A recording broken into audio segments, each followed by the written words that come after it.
Good afternoon, Mr. Bustin. Good afternoon, Martin. How are you? I am really well, thank you. How are you? Good, good. It's good to talk to you. It's been too long. It's been a long time, hasn't it? It's been a really long time. Man, thank you so much for agreeing to do this with me. I'm sure this is going to be really interesting. Like you say, it's a long time since we've spoken, but I'm sure you're going to have something of interest to say to my minuscule little audience, minuscule but growing little audience, about what it is that you're busy with now, which I understand is you've gone kind of full bore into public speaking. Hmm. So I think we're going to be speaking about that today. How are you? Are you well? You're looking I'm well. very well. Yeah, I'm good. I'm in a good place at the moment. Thank you.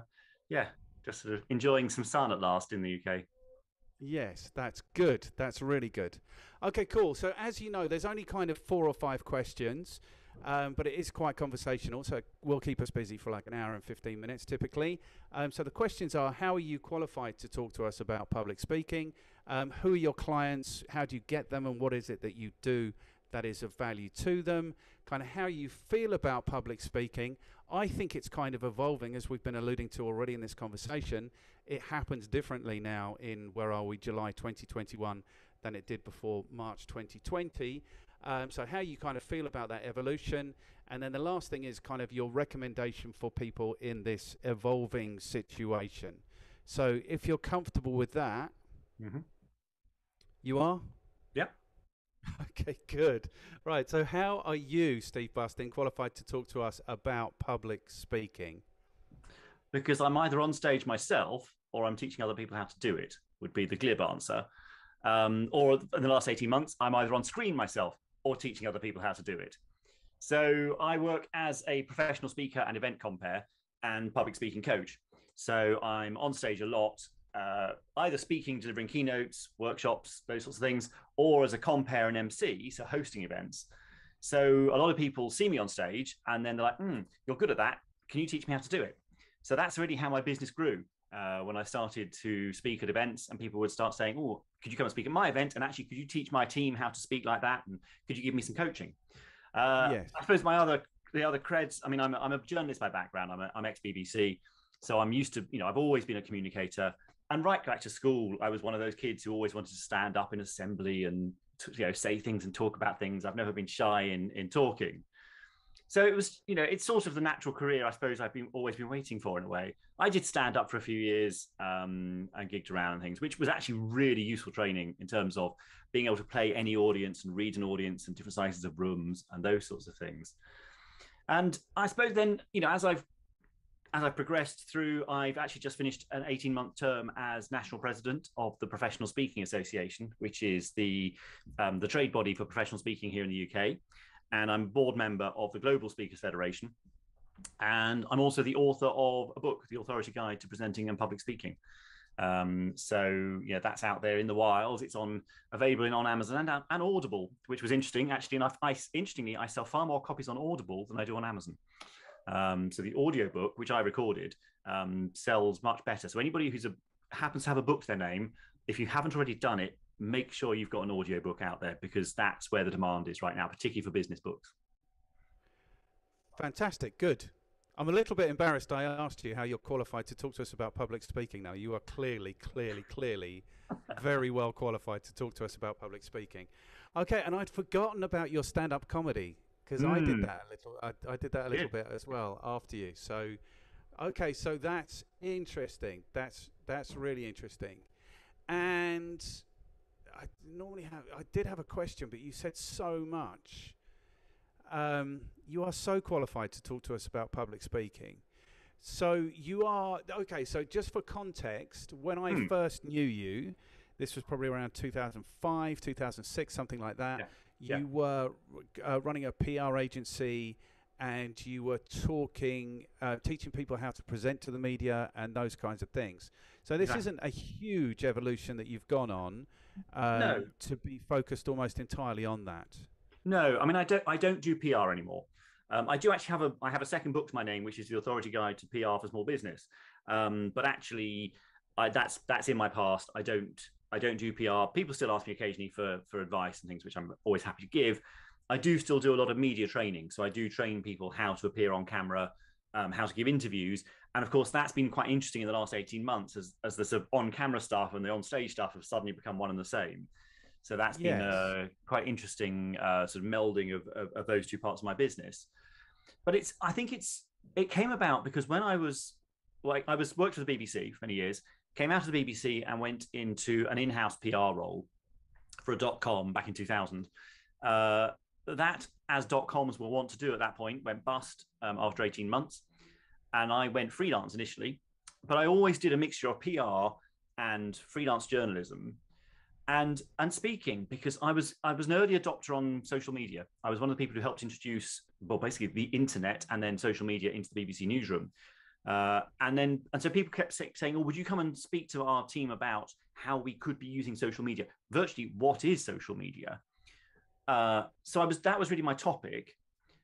I then got somebody then said, "Oh, would you come and speak at our conference about this?" I was like, "Yeah, fine, I can do that." Somebody else saw me there and was like, "Oh, could you come and speak at our conference about that?" And then somebody came up and said, "And do you teach presentation skills?" And I was like, "Well, I don't, but I do now." Because I thought, yeah, actually, I can. I know what I'm doing here. I know what makes a good speech or a bad speech. So I then started moving into that. So I always was doing the PR, a bit of journalism, freelance, and then to training. It was predominantly training and a bit of speaking at conferences. I got to a point about, crikey, 2015 maybe, but a little bit earlier than that, actually, 2013, 14, where I was working with a business coach, actually Julia Chanteray, who I'm sure you know. And she said to me, "Which bit of your business is making you happy?" And I was like, without hesitation, it was the training and speaking. And she said, "You always talk about PR with such a downer." She said, "Why on earth are you still doing it?" And I was like, "You're right." So actually, that's when I fired my last PR client and went into the training, speaking, coaching full time. So it's been a journey to then grow that side of the business, to make sure people were aware that this is what I was speaking on. So I do quite a lot of public speaking about public speaking, which is a bit meta. And people almost inviting people to critique me while I'm speaking to them in an audience. But I love what I do. I love being able to work with people who are nervous, unsure, unconfident, don't feel they're getting their message across, or people who just want to get themselves out on the speaker circuit, maybe to promote their business, and actually being able to work with them and help them hone their content, hone their performance, hone their delivery, and then get out and deliver it to an audience and see the response you can get. That's a joy. I love doing it. Okay, that is a joy. I'm sure that's a joy. So there's something which might be a little bit of an aside from where we're going, but I am interested in, which is kind of the evolution of media that's happened in the last 15 years with social media. Because I remember we were presenting one day for Sussex Enterprise up in Horsham, and it was about social media. And my pitch at that time was kind of like, the media, you used to have to pay for media, now it's free. So basically fill your boots. You don't have to pay advertising agencies. You don't have to pay for space. You can create your own media. You can step closer to your customer. And this audience turned on us really badly. And they were saying, like, you can't, basically you need the media to make sure that you're presented well, is I think their argument. I think it was like an orchestrated attack, actually, is what happened. But that evolution is really interesting, I think. I mean, I don't know how you feel about that. So, for example, in PR, like historically, you would have been saying to people, if you get the opportunity to engage with the media, this is how you should engage. Whereas since social media, it's like, it's not an if you get the opportunity is there for all of us now. So how do you engage? Is that interesting or not interesting? Oh, it is. Yeah. I mean, what's interesting is we are all now journalists and publishers and editors. You are, in doing this interview, you are making journalistic decisions about the questions you want to ask, about the content you want us to generate, and how you're going to use that. So actually, you can reach an audience. It's interesting earlier you said, a minuscule audience. Actually, I think people who have got a small, focused, targeted audience are in a much stronger position than people who've just got this huge, broad audience that doesn't necessarily actually respond to what they want to do. So yeah, the media has changed in as much as we're all now in control of our own message far more. that doesn't mean the what we the mainstream media, the old, if you like, old media is dead and buried at all. But now, you look at the rise of the influencer, and how we can now reach very targeted markets by going for a really targeted influencer.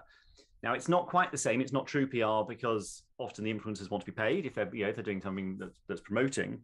But you can now put your own media out to your own audience, and it doesn't have to be mediated. And I think one of the ways of exemplifying this is if you look at the celebrity magazines, Heat, Take a Break, all those sort of celeb mags that 10 years ago, 15 years ago were huge. They were on everybody's desk. They were being widely read, all this sort of stuff, because that was how we got celebrity news and gossip. Whereas all of a sudden that changed really with Twitter, when celebrities realized they could actually reach their audiences direct. They didn't have to go through, and try and sell an exclusive to, the Mail on Sunday or Heat or whoever. So actually, those magazines now really struggle, because why do we need to buy a magazine to read about our favorite celebrities when we can follow them on Twitter or Instagram or whatever and get what they're doing now? We can get our fix of celebrity news and gossip right now. Now, I'm not a huge fan of celebrity news and gossip, but you see what I mean? It's that thing where journalists used to mediate what went to an audience. That's gone. Journalists now are having to respond and react to what an audience want. And actually, a lot of these celebrities, businesses, brands, they can all go direct to their audience, and it's cut out the middleman, the journalist. So I think a lot of PR agencies now, if you talk to them, they're spending far more time talking to influencers than they are talking to journalists. So yeah, it has that media landscape has changed massively. I think it's about to change again, because I think we're about to start seeing the regulation of social media platforms, because you only have to look at the hate that was spewed out of Twitter after the Euro finals the other night, and I don't think Twitter will be allowed to host that sort of content and take no responsibility for it for much longer. I think we're going to see regulation probably in the US and through the EU first, before it happens in the UK, where these platforms start to become accountable and responsible for what other people are posting on them, and actually will be treated far more like publishers than they are at the moment. Because at the moment, people, they just go, oh well, our users decide what they post, but actually I think they're about to start finding themselves being regulated, so they have to take responsibility for what their users post. Yes. Well, Trump wanted to do this, didn't he? And then he lost the election, so it's not happened yet. And I think they are publishers. I think it's about time they were held to account, especially for that vile stuff that happens after, it seems, every football match. Okay, actually, cool. Just pick up what you said about Trump. Trump's a perfect example of this. He very rarely gave press conferences. He very rarely gave interviews, because he didn't have to. Why allow a journalist to edit or not necessarily twist, but to judge what's the worthy message, when you can go direct to your audience via Twitter? And it was why he was so successful. And yes, I'm often asked when I'm teaching communication stuff, people say, oh, what do you think of Trump? And my answer is, what I intensely dislike the man and his politics. He's a brilliant communicator. He understands how to communicate with an audience. And he was very focused on his audience. Most brands have their audience, and then they have the sort of fringes where they can reach new people. Yes. Whereas he didn't even care about the fringes. It was his audience. That was who he was talking to. Sod everybody else. And that's one of the reasons he was so successful. Yes. And I think that is interesting. And this is what I was teaching, like right at the beginning of social media, because I came from media, I came from like the commercial side, sales. Yeah. Rather than journalism or writing or anything like that. But this is what I was teaching, I was teaching people, build your audience. Like basically, you don't have to go through these middlemen anymore. You don't have to go through ad agencies. You don't have to go through journalists. You don't have to go through magazines or radio stations or whatever. You can build your own audience, and you can step into the media's shoes. Is what I was telling them. Yeah. But I think there's been an evolution since then also, because now you have to pay for it again. Whereas there was a window, maybe 2007, 2013, where you really could make hay. 2013, they closed the door, and now it is about paying. Except, I suppose, with Twitter. I don't know. Twitter don't have these algorithms like Facebook or Instagram where they're deciding what people see still, I suppose. No. And you pay, on Twitter, you can pay for an advert. It's just a slightly different beast. I mean, they haven't monetized their content in quite the same way. Right. Okay, good. So that's interesting. That is interesting. And I think you're right. They are about to get regulated and it is going to change. And that's going to be interesting again. So I want to talk about. I've got a friend who calls what's gone on with social media and the internet the great 21st century publishing scandal. Mm-hmm. Because basically businesses like Facebook have 2 billion contributors, and they've never paid any of those people a single penny for it. And I think they're getting into trouble now, Facebook. I think they're struggling because of that. But we've all been programmed now to become content producers. So whatever we do in our business, we kind of have to be, as part of the marketing process, we have to be content producers. Yeah. And that comes, I think, closer to what it is that you do, which is teaching people how to present and how to interview and how to do. Yeah. Am I right or am I wrong? No, absolutely. I mean, because actually, a lot of my time is spent helping people on their message. It's not just about actually how you stand and deliver on stage or how you speak into a camera or a microphone. It's about what you want to say. It's about generating your content.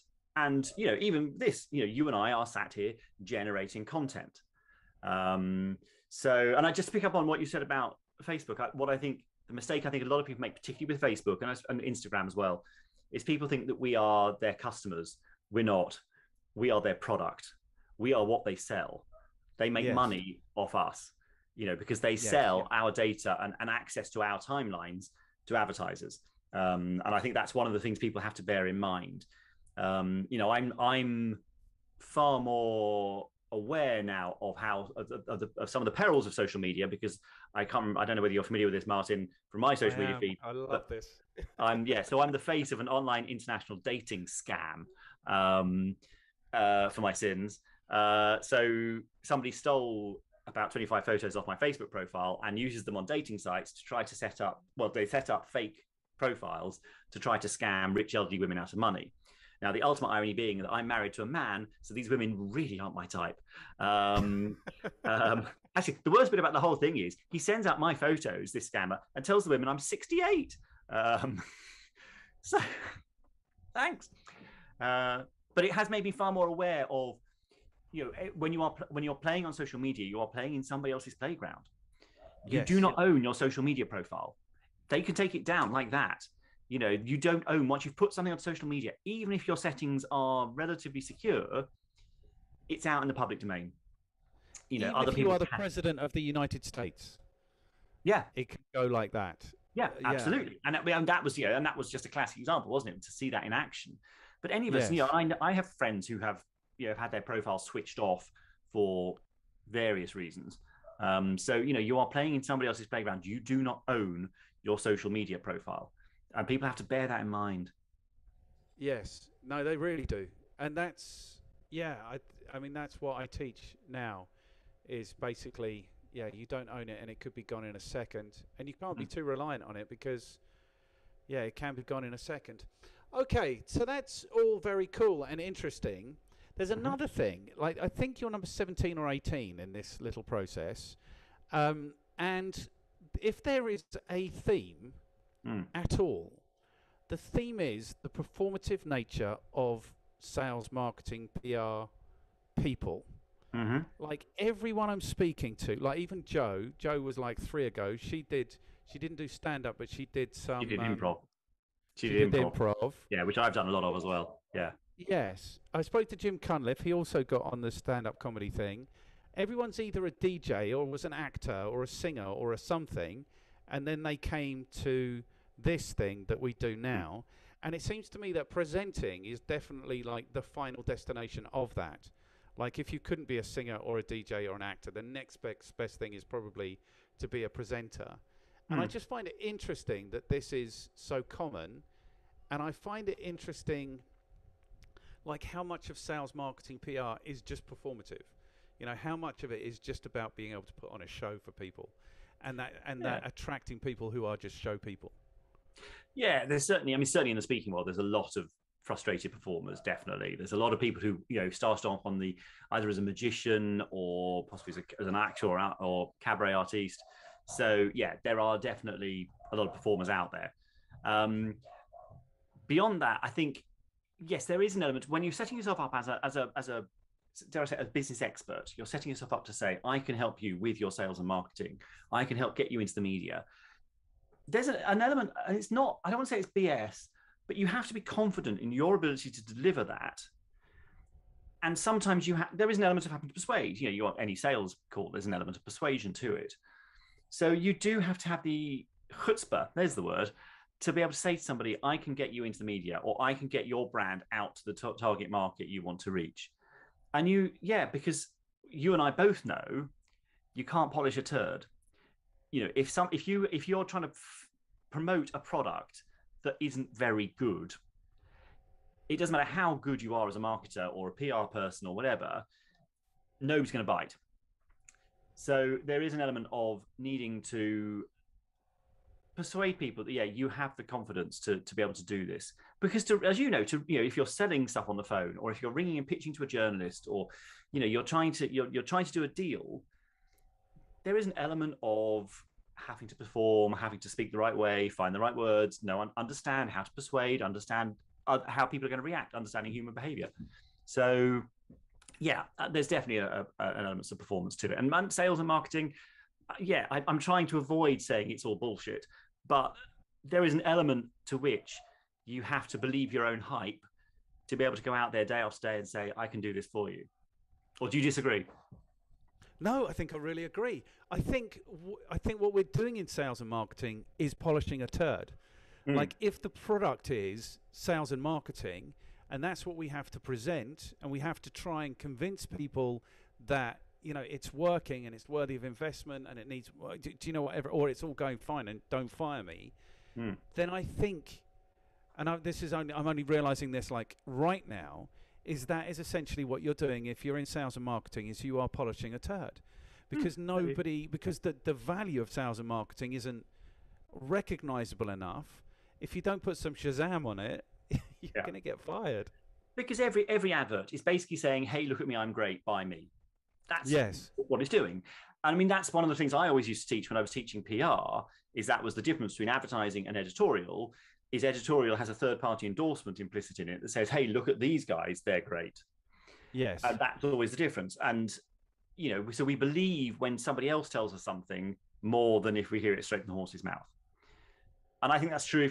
And that's true sometimes of ourselves. I think it's harder sometimes for us to believe that we are good enough, that we are good at what we do, until somebody else says you're great at this. So I think it happens on quite a personal level as well as brand level. So there is an element of it. But what I'm saying is slightly different, I think, because I'm saying that everyone knows or everyone thinks that sales and marketing is shit. So that's why it's the turd that has to be polished, and that's why it's attracting performers, because this is what gives us the stage to perform. So I think it's a percentage. I think it's somewhere around 38% performative.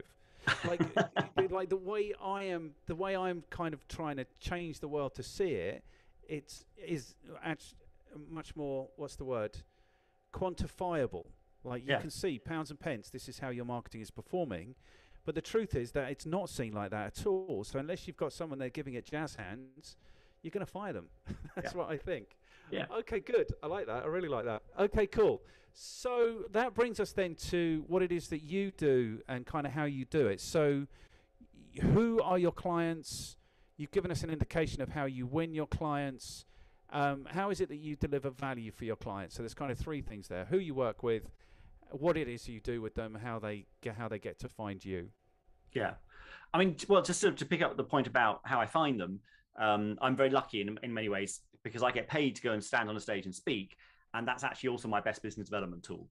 So I'm aware that people then will come up afterwards and say, oh, can you work with me, and how can we get you involved in our business?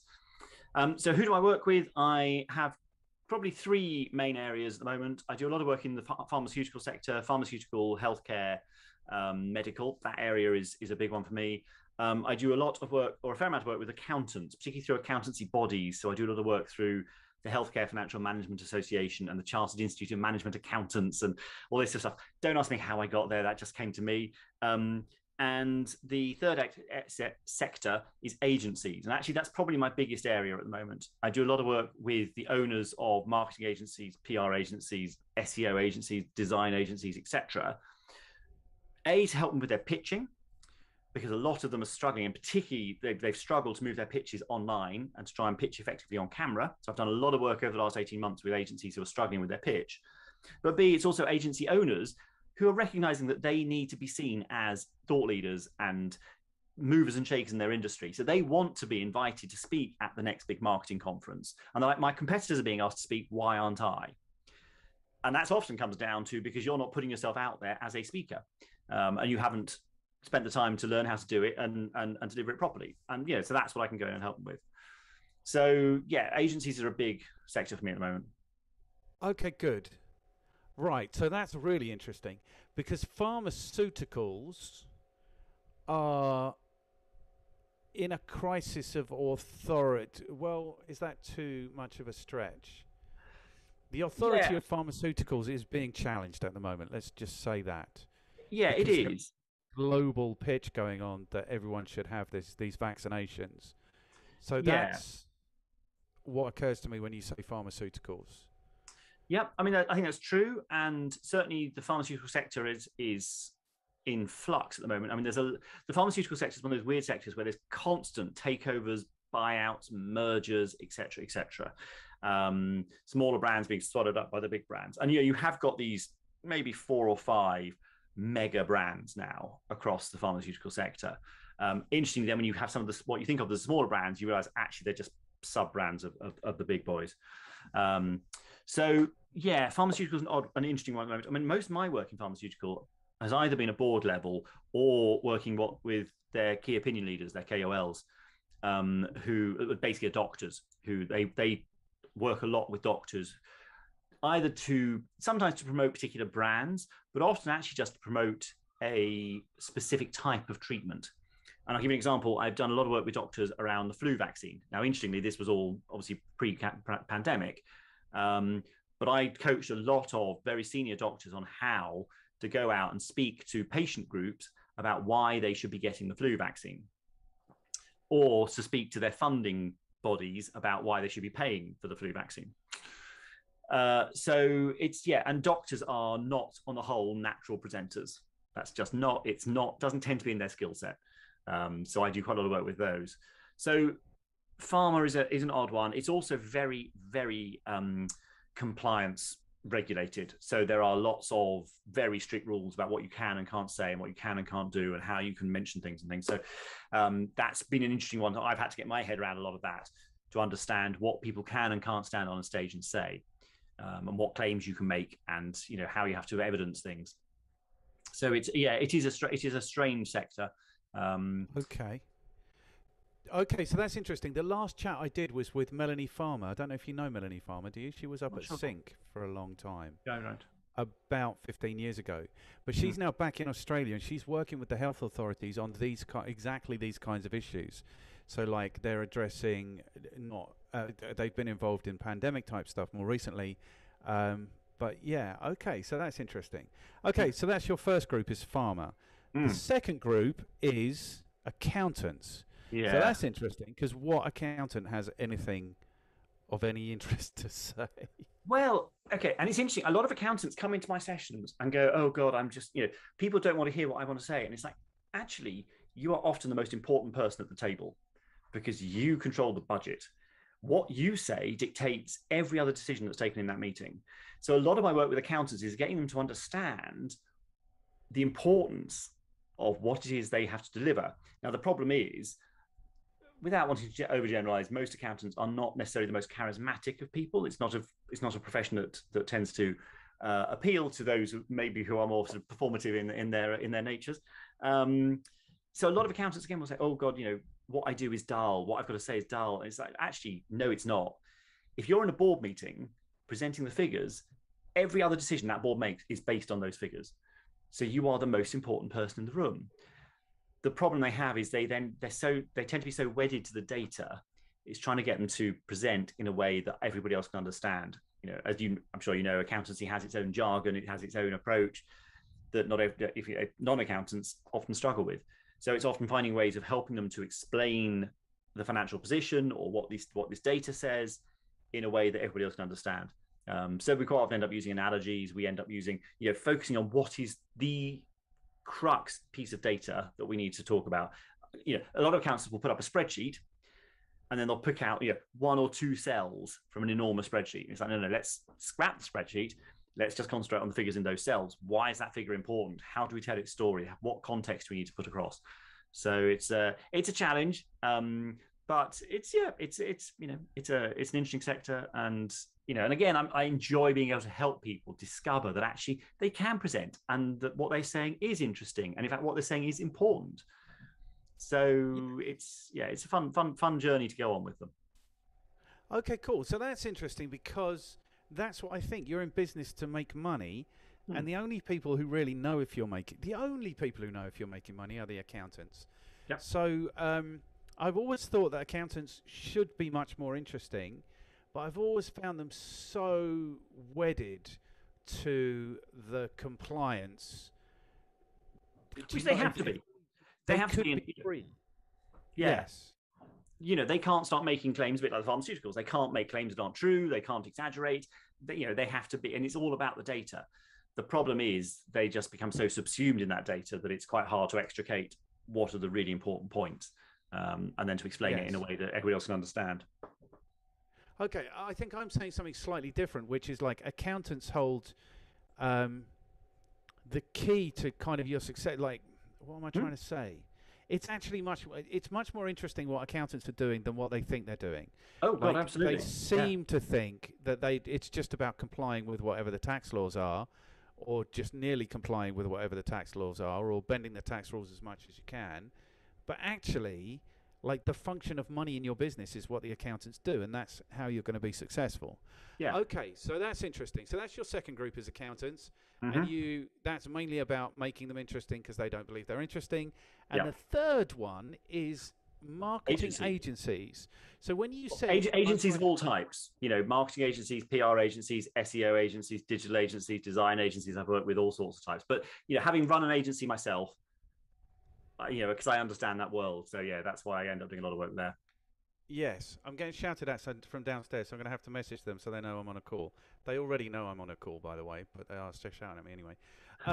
So the interesting thing for me about that then is, and it's a broader point, but it's the same, which is, why are marketing they're all types of marketing agency that you deal with, yeah? PR, SEO, design. Yeah. Why are they so bad at selling themselves? Why do they struggle? I can understand why accountants struggle to sell themselves, or find a pitch, or find what's interesting about themselves. But surely marketing people, that's their job, is to find the interesting thing in something. Yeah. You're not supposed to be here. You got a company. So this is, say hello to Devon. Look, dude. Hey, Devon. Say hello. Hello. Hello. Okay. Okay, so that's the little bit that will get cut. That's right. So you're asking about what is it, but why do agencies struggle? Yes. And I can tell you what a lot of their struggles are about is differentiation. Because, if I'm working with the PR agency, if a client has put out a call to tender and they are now having pitches from, let's say, 3 agencies, those 3 agencies all have the same set of journalists they can reach. They all have the same set of influencers they can reach. It's not like one agency who say, oh, we've got this Sunday paper that nobody else can reach. Or we've got access to the biggest YouTuber that nobody else can. All the agencies do pretty much the same thing. Marketing agencies all do pretty much the same thing. So the pitches tend to end up being very similar.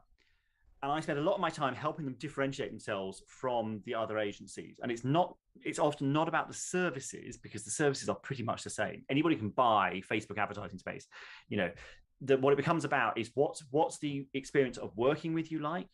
How do we differentiate in terms of what who you are and how you work, and what the working experience is like, far more than the services.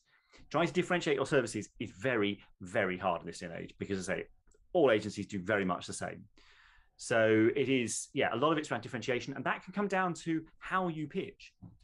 So I worked with a design agency a while back who were struggling because they were going, like every other design agency, they were going in with a deck of PowerPoint slides and showing, here's our creds and here's some ideas and examples of our work and what have you. And every pitch was the same.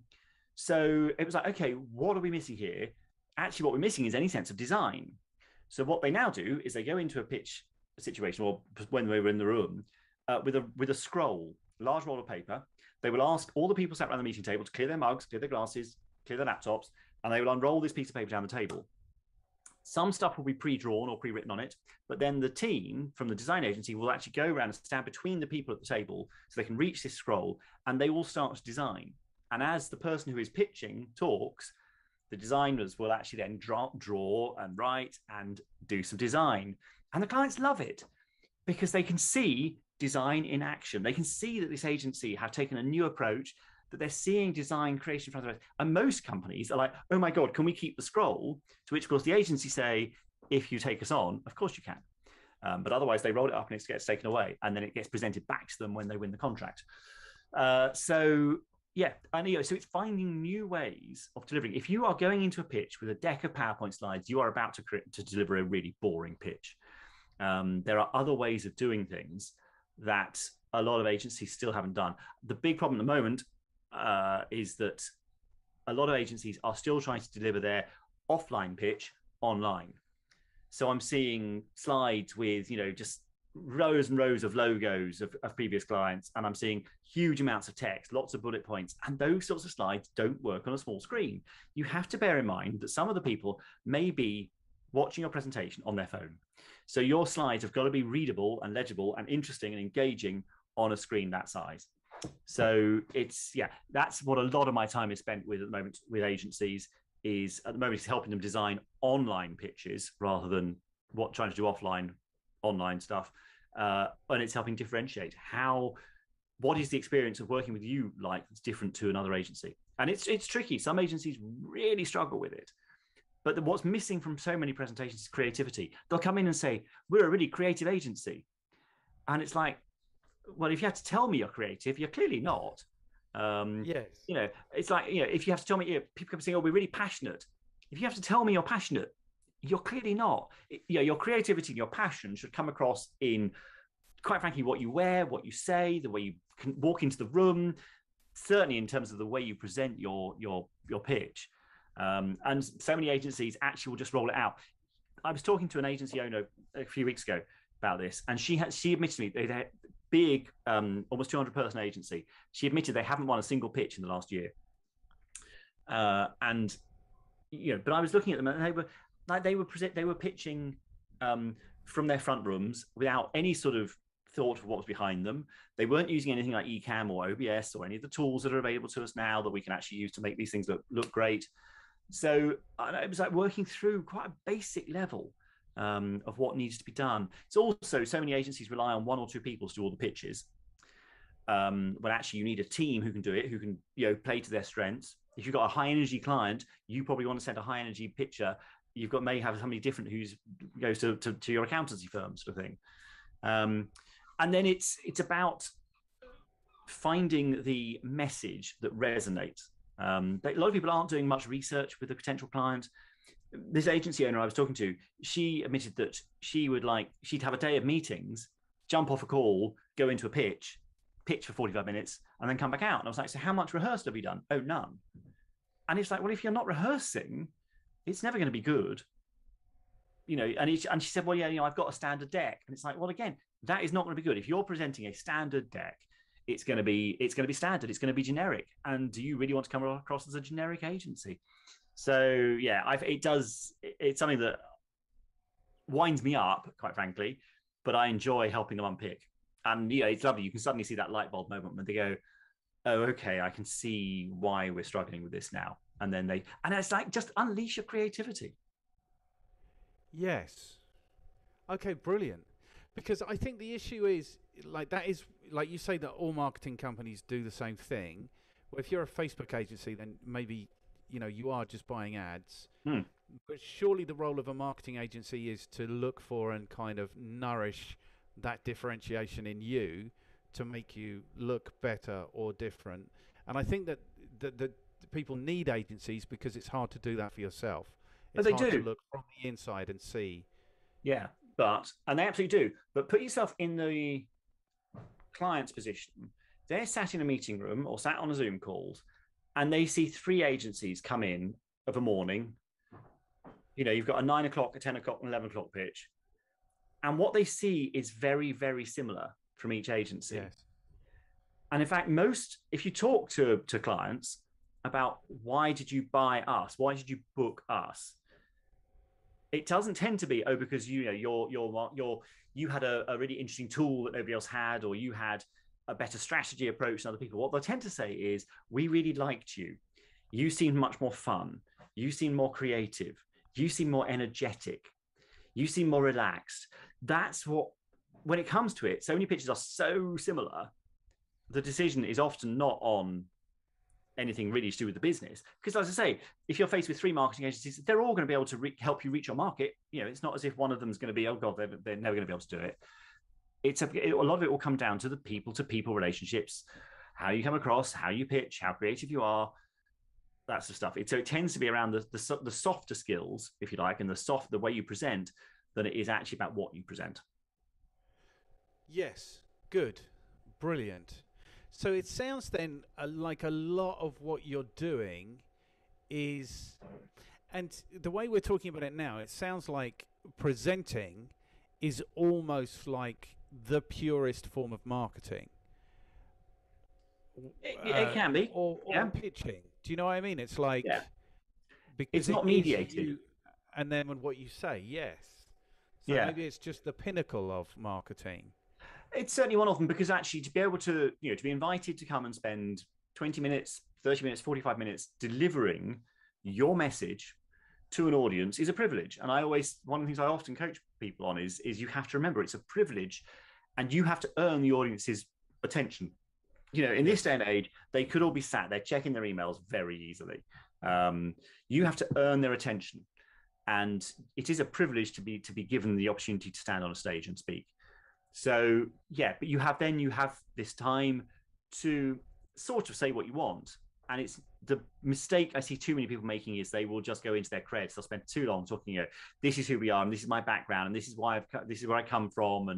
And then suddenly actually their content is all constituted in the last 10 minutes. So you have to remember that your audience want value. They don't want a sales pitch. And it's about what's in it for them.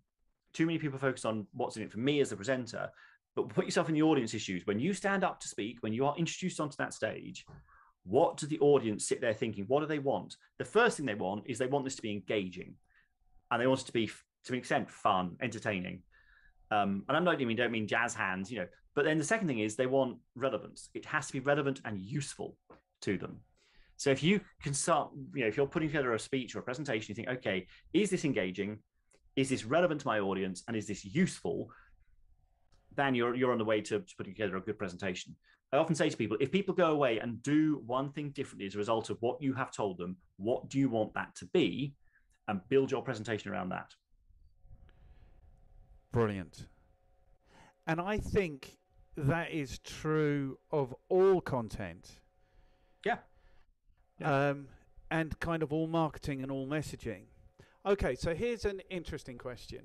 Mm-hmm. How much of it is content and how much of it is delivery? And this will take us hopefully into the other part of what you must be doing, which is teaching people how to present this well. Yeah. I can't really give you a percentage. I don't think there is a percentage. It's got to be a percentage, Steve. It's got to be a percentage. It's got to be a percentage. No, it's not. Because, but you've got to have, if you've got crap content, it doesn't matter how good a presenter you are, it's not going to resonate with an audience. I say, if anything, okay, so it's probably easier if you've got great content and you're not a brilliant presenter, you're probably going to go further than a brilliant presenter with crap content, because people see through bullshit very fast. Whereas they recognize that presenting is tough, and they recognize when they're hearing good stuff, it could maybe just be presented better. So it probably is. I think probably content is actually more important than necessarily than your presentation skills. Um, so, And I suppose people take confidence from the content. You know, if they know they've got something good, then they're going to be more comfortable presenting it. And they will make a judgment very fast. Is this going to be relevant to me? Is this actually going to be relevant to me, my job, my role? Is this going to make my life easier in some way? Is this useful?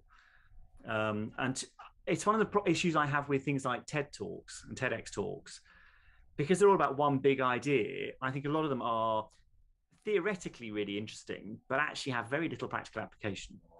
And I think the better TED Talks are ones that actually have some sort of practical application, or at least a call to action. If there's no call to action to go at the end of a speech, what was the point of giving it? If there isn't something that people can go and do or think or say differently, why do it? Yeah, and I'm with you. I think if you've got, I kind of do the calculations. So if I've got 100 people for 10 minutes, that is, what is that? That's 1,000 minutes of somebody's life. Do you know what I mean? That's 1,000 minutes in total. Yeah. And so I'm always really interested, if I possibly can, to deliver some value in that. And that might be why my stand-up comedy was so preachy. It wasn't preachy. But, you know, I'm like really aware of that. What really upsets me is when people pitch. I hate that. Like, I will get enraged if I'm in an audience and somebody is on a pitch and, like, in seconds, and you're sitting there thinking, I've got 10 minutes of this, or I've got 20 minutes of this, or half an hour. Yeah. Like, I could walk out. I think... So what I'm interested in, I did a presentation called Present Like a Mother, and I think that's what you have to do. Yeah. And what was the point of that? The point of that was, like, people think that the audience are going to openly revolt. They're going to come at them with pitchforks and stuff. Yeah. And that rarely happens. I feel like doing that if I realize I'm like 20 seconds into a 20-minute long pitch. I feel like getting a pitchfork, but audiences are very forgiving. Do you think? Yeah. Oh God. Yeah. They want you to do well. Yes. You know, watching a bad presentation is excruciating. You know, if you can see somebody is suffering being up there, the whole audience suffers with them. And so, yeah, you've got to, that's why I say you've got to entertain an audience to an extent. You know, but an audience, is on your side. They want you to do well, and they want to get something from it. If they're going to give you their attention, if they're going to give you their eyeballs and their ears, they want something back. You know, it has to be a two-way process between you and the audience if you're presenting. And too many people stand up on a stage and just are in their heads. They're not in the moment. They're not in the room. And they just stand up and recite. And it's one of my big bugbears. It's one of the things I do a lot of work on with people is getting them off a script. And I always say, you know what you want to say, but don't know your words. You know, don't be scripted, because as soon as, again, you can always tell, particularly if somebody's standing there reading it, but if somebody's just standing there sort of reciting, as an audience, you lose contact and lose rapport very fast, because you want somebody who's talking to you and with you, not at you. Absolutely. Okay, so how does that look then? Are people coming to you largely because they don't know what it is they're supposed to be saying, or because they don't know how they should be presenting, or they don't have the confidence to present? What is the pain point? Mixture, but a lot of the confidence or not having confidence around presenting is because they don't really know what they should be saying. So if you can help them develop great content, and this is where you talk about relevance and you know, entertainment and engagement and all that sort of stuff, then actually their confidence will soar. It's also the big one for me is rehearsal. So many people don't rehearse their presentations or pitches. And rehearsal is, again, what will give you confidence, because you know how to say it. You know that you know where you go from one topic to the next. You know what the junctions are. And actually that will give you the ability to deliver confidently and look more relaxed, and you can take your time, because you know that actually this 20 minutes, you've got the content you need to fill that 20 minutes. You're not going to overrun. You're not going to run up short. So yeah, confidence is around so many different things. Having confidence in your own content is a key part of it. It's not just about, oh my God, I'm going to stand up there and melt. It's a whole process. Yes, and I'm with you. So how do you then coach people through that? I mean, is that the way you see it? Are you having to coach people through that? Like, there's stats, isn't there? They say that people's greatest fear after death is public speaking. No, public speaking comes top. Does it? Do you believe that? I know, it's crazy. I actually do have I have a T-shirt which says, "Your greatest fear is how I make a living." To which some people go up going, "What? Spiders?" Yeah, it is true. Look, yeah, there are polls which says people are more scared of public speaking than they are of death, and there is an element. Right, but it's not true, is it? It can't be true, because if you go to someone and say, like, either I'm going to kill you now, or you have to get up on stage, they will definitely get up on stage and present. Yeah, exactly. So, yeah. Okay, good. Sorry, I cut you off. Don't worry. But is that the issue that you're addressing? That's what I'm interested to know. Like, yeah, I mean, there are people who do come to you coaching people. Yeah, some people do have deep-seated psychological issues around their own confidence, and so much of it is, it's not just about presenting; it's about self-confidence and self-belief and all those sorts of things. With those, I mean, I have colleagues in the speech coaching world who specialize in helping people with psychological issues, and I know people who've gone through hypnotherapy and all those sorts of things. And I would never try to do that. I will always pass people on to a specialist if I think they need that sort of help. But for most people, it's about, actually, they've never really had the practice. They've never had somebody critique them and help them hone it.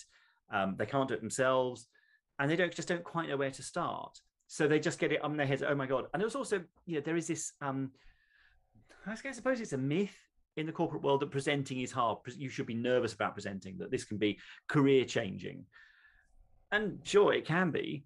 But actually, it can also be great fun. It can be a great way to boost your reputation, to impress your boss, to get yourself promoted, and all these sorts of things. So it's helping people understand what they actually want to get out of the presentation. And then, as I say, it's going back to this thing about, do you actually know what you want to say? How are you going to put it across? How can we make it stand out? And then rehearsing it. So I can't stress how important rehearsal is. And it's the one step most people miss out. Right. Is there not a danger, though, if you are rehearsing, that it starts to sound scripted? It starts to sound like you are reciting it. Is that a bit? There is an element, but it's rare. I mean, and it tends to happen when people have started with a longhand script, and it's one of the reasons I don't let people write a longhand script when I'm working with them. We'll write bullet points and we'll have structure, but we don't have a script, because as soon as you have a script, people will start reciting it. And it goes back to what I said about know what you want to say, but don't know your words. So you can, if you know that you need to talk about where we've come from, where we're going, and where we're going to, and past, present, future is just a classic presentation structure. You should be able to talk through that. Another way I'd get people, if people are really, really nervous about stringing together long pieces of content, I will encourage them to use a format like FAQs. So it's like, here are the 10 things you need to know about marketing your business. Number 1, you need to know about social media. Number 2, you need to know about number 2. And actually, I'll get people to structure it that way, because if I asked most people in marketing, how should you be marketing your business? Most people talk about it pretty easily. So if you turn it into ostensibly a one-sided Q&A where you're asking yourself the questions and then answering it, that can actually help people go through it. It's when people know they've got 25 minutes and they've got to fit it and they don't quite know how to start, how to stop, and how to structure it. But that's when they run into problems. Right. So how much rehearsal are you recommending? If I'm presenting next month, I've got a presentation and it's important, and I've got 20 minutes. How much rehearsal should I be doing? You should have run it out loud at least 3 times. The first time you video it, so you prop up your phone in the corner, you video it, and you watch it back and critique it, and you'll be your own harshest critic by a country mile. And just look at what you're saying, how you're saying it. Are you droning? What's your body language like? Does it make sense? Is it structure? That sort of stuff. You then hone it, so you make the changes necessary, and then you rehearse it again in front of somebody. So a colleague, your partner, online, present it again and get their feedback. Hone it and then rehearse it again in its final form, and then you take it out and deliver it. So, I would say a minimum of 3 times.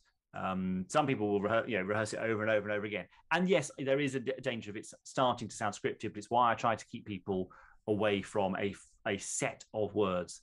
The other thing I'm seeing a lot of them, people saying, I get interrupted when I'm presenting. People want to, want to ask questions, and I then lose my place. And it's like, yeah, and that's the problem. If you're in a script, you're in your head. Whereas if you are just chatting to somebody, a presentation should be a conversation, really, one-sided conversation, but it should still be a give and take. If you're interrupted, then it's much easier to jump back to where you want to be rather than going, oh my God, which words did I said and which sentence I finished and things. And yeah, that will throw you. Okay, good. So this was my issue with stand-up comedy. I thought stand-up comedy was going to be so much more fun than it was, because what I didn't realize is that the whole thing is scripted, and basically you're reciting a script. Yeah. And that actually scared the shit out of me, because you've seen me present. I've never spent a second in rehearsal. You know, I've got my slides and they're the prompts. And if I run out of things to say, then I just start interrogating the audience. That's kind of my style. And I kind of enjoy it. So my question to you then is, do you have a speaking coach? How much kind of training have you undertaken to get to where you are now? Or are you a natural at this? That's the question. Yeah, no, I have a couple of people who I will go to. If I'm putting together a new speech, a new keynote, I will absolutely go to. I have two people who I work with for different reasons. One is a paid coach. One is a colleague, and we sort of coach each other. So I will run content out for them. They will critique it. They will give me feedback, and then I will make it better from there. So yeah, I mean, absolutely, you can absolutely critique yourself.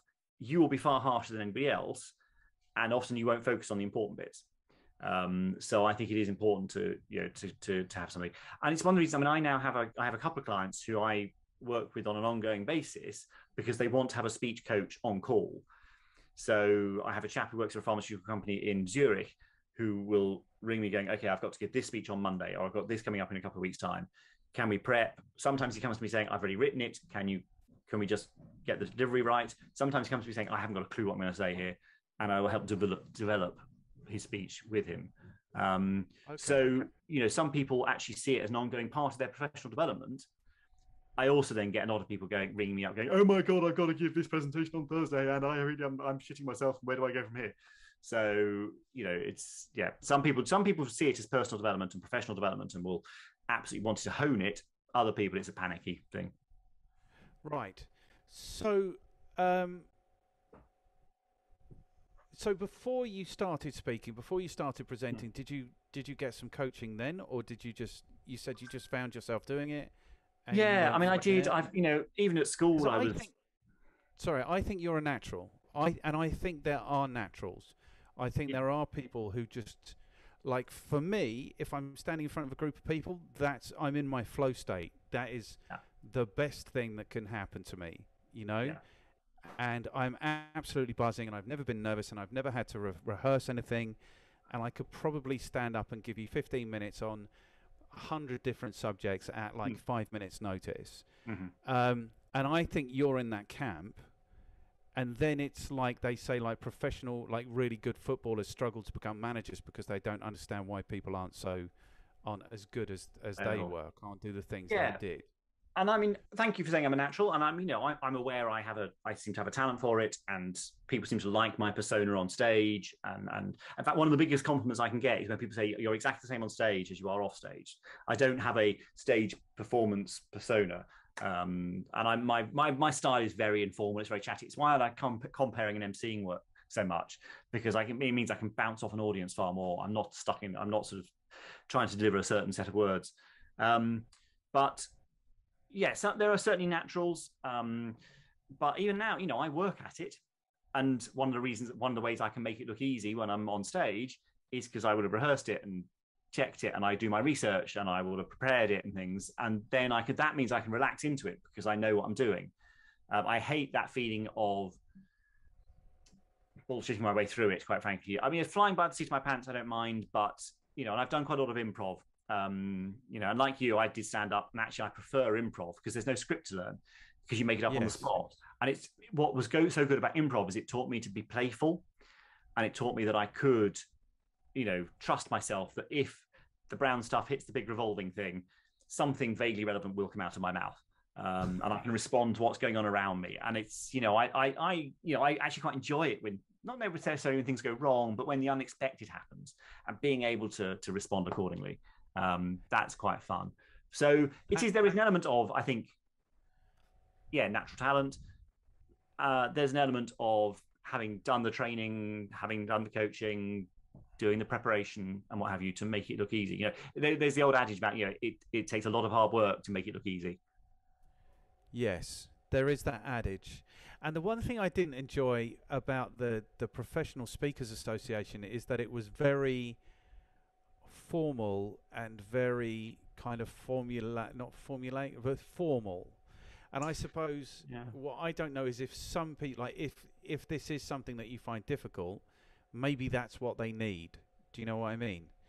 Whereas, I mean, there's two big organizations around. There's Toastmasters, which is a great place to go if you just want to practice speaking and you want to get feedback and you want to get they're real tartars on things like never umming or ahhing. And it's a part of natural speech. We all do it. I don't have a problem with it. And then so Toastmasters will teach you how to speak to an extent. And they have a very clear house style. Yeah, I've been to those meetings. They'll count the ums and the ahs. Yeah. And mark you down. It's absolutely. It's very judgmental. Very judgmental. That's exactly what I was going to say. And I think the problem with Toastmasters is they have a house style that you're taught. So, I mean, I can spot when a speaker walks on stage, within 20 seconds of them opening their mouth, probably shorter than that, I can go, oh, okay, they've done Toastmasters. There's a very clear house style. Hand as soon as they get on stage. Yeah. When they want to shake hands. Yeah. Yeah. And so there is this house style, which I don't particularly like, but hey, it works for them. And I know a lot of people love Toastmasters. The Professional Speaking Association, the PSA, is slightly different in as much as it will give you help to improve your speaking. We don't tend to work with absolute beginners in terms of people who've never spoken before, but the most important difference is we teach you how to make money out of it. So we're as much a business support organization as a training company or a training organization for speaking. So there is certainly an element where your speaking will be improved, partly through the opportunity to showcase and receive critique and feedback, but actually we'll teach you how to make money out of it. A lot of it's about the business side of it, which is different. Okay, good. Right, good. When people say they're scared of speaking or presenting, this goes back to this presentation, like this present like a mother thing that I did. What I say to people is that if it's going right, if it's intentioned well, you are the least important person in that room, because what you're supposed to be doing is to be delivering value for that audience. And if you're scared about you, it's almost like there's no room, because we've all seen it happen. But like the more ego there is in this, the less effective you're going to be. Does that make sense? So if you're thinking about you, you're in trouble. If you're talking about you, you're in trouble. I don't know. Is that valid, what I'm saying? Yeah, it is. I mean, the most important person in the room is not the speaker, it's the audience member. Yes. You are there to provide value for them, and you are there to engage them and entertain them and to make it relevant and useful, etc. All those things we've talked about. And ego does get in the way. I see a lot of people, and it's like, I want to talk all about me, and here's my personal story, and here's my business journey, and all this stuff. So, yeah, fine, great. What's the relevance to me? I'm not great. I don't particularly enjoy motivational speakers for a similar reason. I'm just like, I don't want the platitudes. Am I impressed you've climbed Everest? Fine, fill your boots, do it. Not something that interests me. And then it's like they're trying to then extrapolate a lesson that we can all take from them having climbed Everest, and how we all need to, remember that it's not just about getting to the top. It's about helping each other and all this stuff. Oh, yeah, all right, whatever. So it just doesn't float my boat at all. I want something useful that I can apply to my life, to my business now, not platitudes. And I think too many people, particularly in that motivational, inspirational speaking sphere, talking platitudes. So I've lost track of actually where this question started. Ego. They shouldn't be talking about themselves. Yeah, I mean, you do need a certain amount of ego to be able to say to somebody, right, I want you to listen to me for the next 45 minutes because I have got something to say. I can help change your business, or I can help change your life. It does require a certain amount of ego to want to do it. And that's the thing. If people haven't got that ego, they will often, that's when the nerves will kick in. But if people come to me and they are really nervous, I will talk them through and say, what's the worst that could happen? And they're like, I could forget what I'm going to say. It's like, okay, let's talk about prompts. Let's talk about what's going to, we're not going to have a handwritten, full written script, but we can talk about how you prompt. You can always just get a Q&A. Yes. There are ways around it. If you completely blank, there are tried and tested techniques to get you out of it. And what's the worst that can happen? And people go, well, I might fall over. It's like, when was the last time you fell over? If you're falling over regularly, go and see a doctor.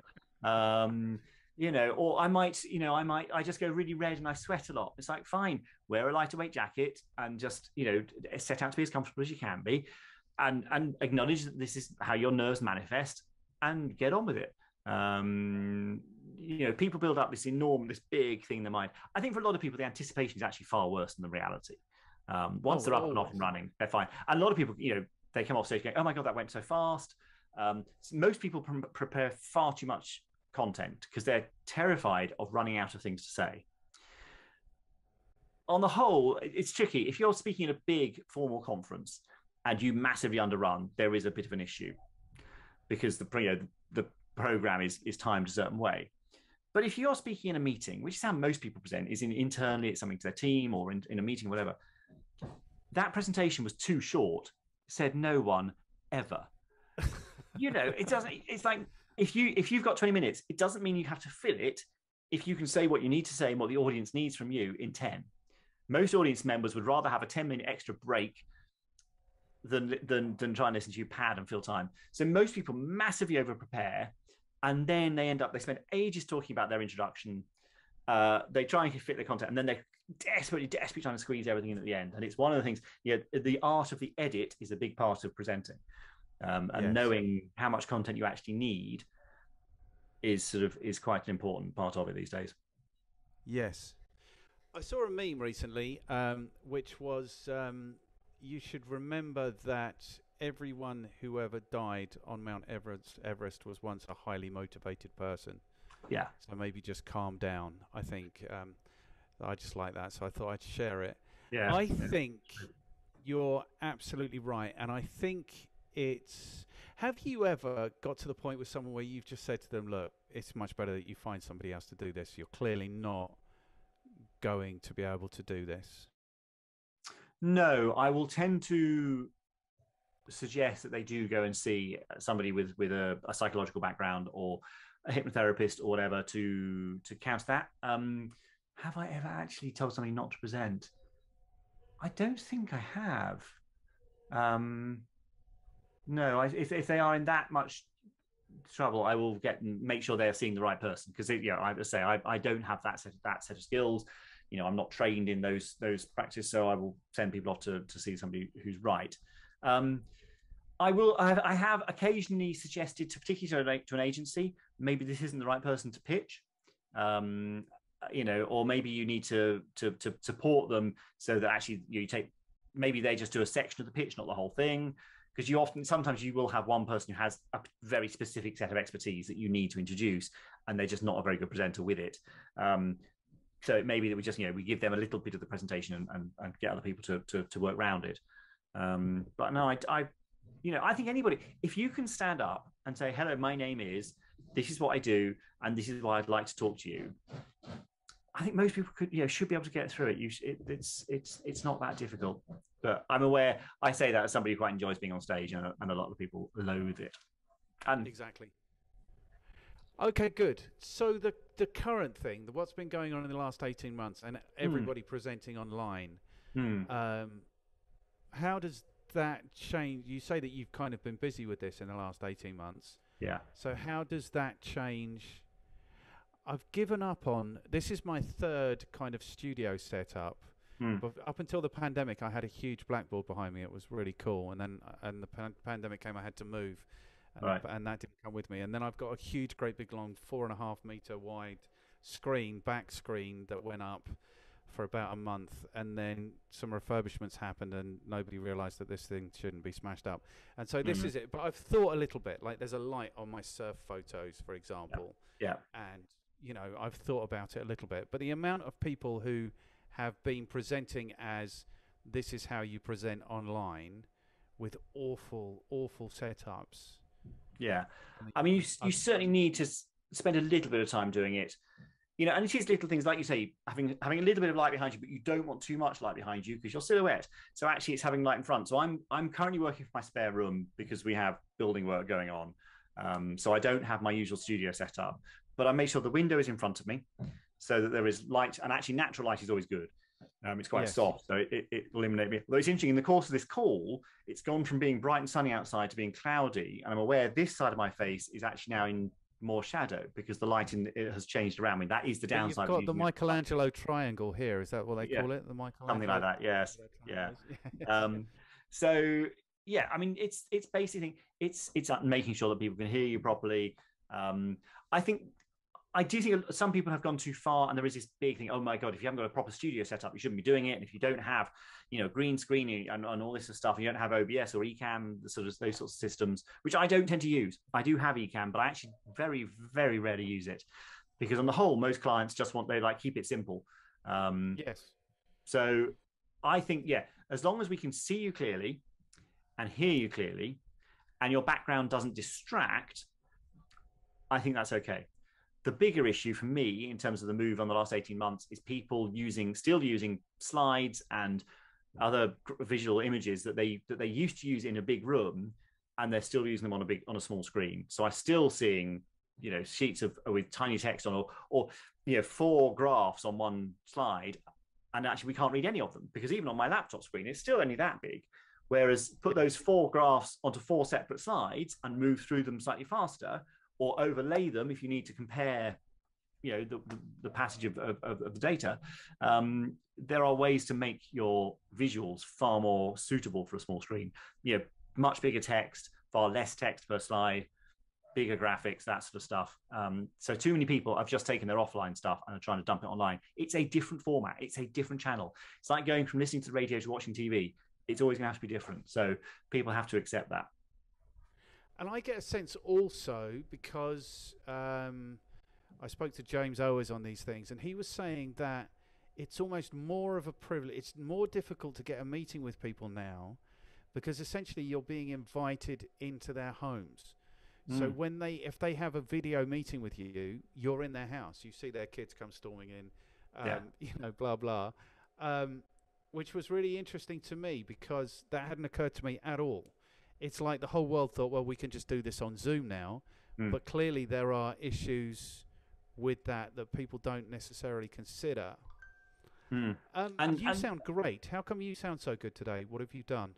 I haven't actually done anything. In fact, this is just on because I'm at home. I don't have my usual setup. This is just the mic on the laptop. No so way. it's and your radio voice.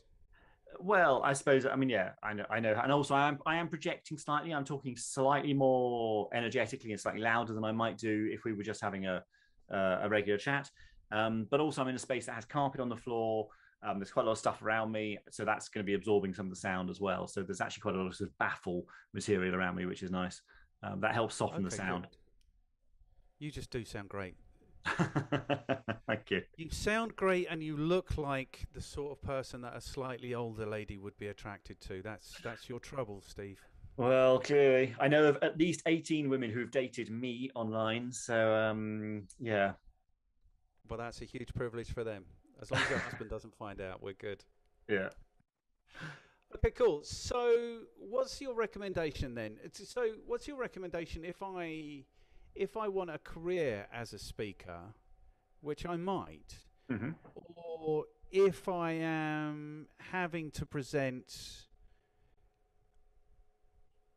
if I'm finding myself having to present, kind of what is your recommendation in those? Okay, well, those are two different things. If people are looking to want to get in as a professional speaker, and it's a fun way to earn a living, I have to say, you've got to understand very clearly what do you want to talk on, and you've got to have quite a specific topic. Who do you want to talk to, and to what end? I.e., what do you want that set of people to do? So those are the 3 questions. I do a lot of work with people who come to me saying, "Oh, I want to establish myself as a speaker," and we do a lot of work on those questions. And it's surprising how many professional speakers take several years, and I count myself amongst them, to really nail down what you speak on. In terms of people they've just got a presentation coming up and they're not quite sure where to start, I would say get help. Or there are lots of really good presenting books out there. There's lots of content on YouTube. I mean, I have a YouTube channel full of tips. So go and look at other people. Start practicing, rehearse, all those sorts of things. A good presentation happens in the preparation, not on the podium. It's quite a good way of thinking about this. It's not just about your presentation skills when you're standing up in front of the audience. It's all about how you prepare.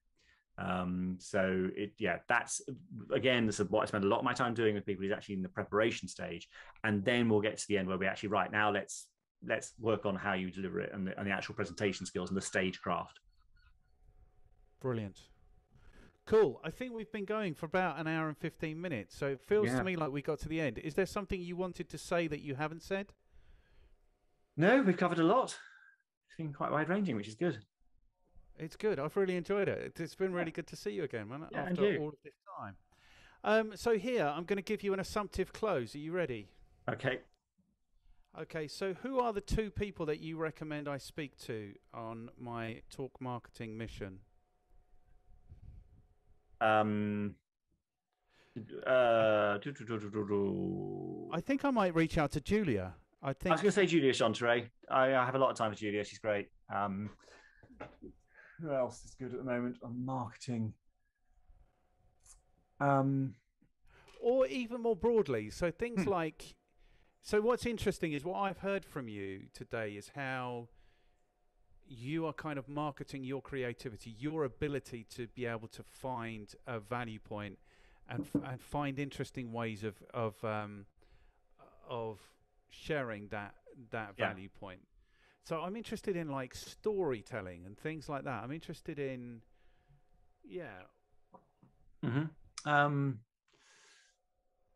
okay. Who's good on storytelling? I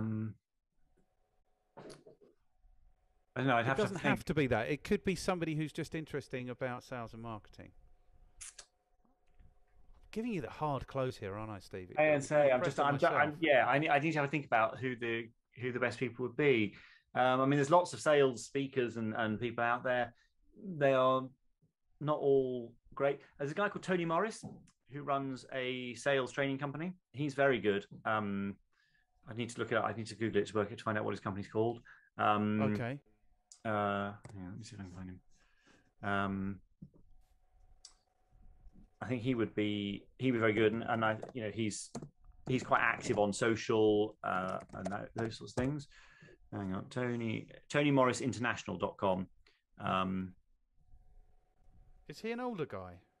No, he's younger than me. Okay. Well, you're 68, aren't you? Well, exactly. Yeah. Okay, cool. I didn't mean to put such a hard close on you then, but I'm really impressed that I could still do it if I have to do it. Man, this has been so cool. Thank you so much for your time. Yeah. It's interesting, I think. It's really interesting. Yeah. Cool. Yeah. So I'm going to allow you to leave and enjoy the rest of your afternoon if there's nothing else you want to say. No, we've covered a lot. It's been great fun. It's been good. It's been really good fun. Thank you so much, man. And let's not leave it maybe, I don't know how long it's been, 6-7 years again. Well, absolutely. And let me know when you put this up and I can share it and things as well. So that'd be really cool. It will go up on Tuesday. Okay. Talk Marketing Tuesday. That's the thing. TMT. Excellent. Do you like an acronym? Okay, cool. Thank you so much, Steve. Very welcome. Good to talk to you. Cheers, man. Bye. Yeah.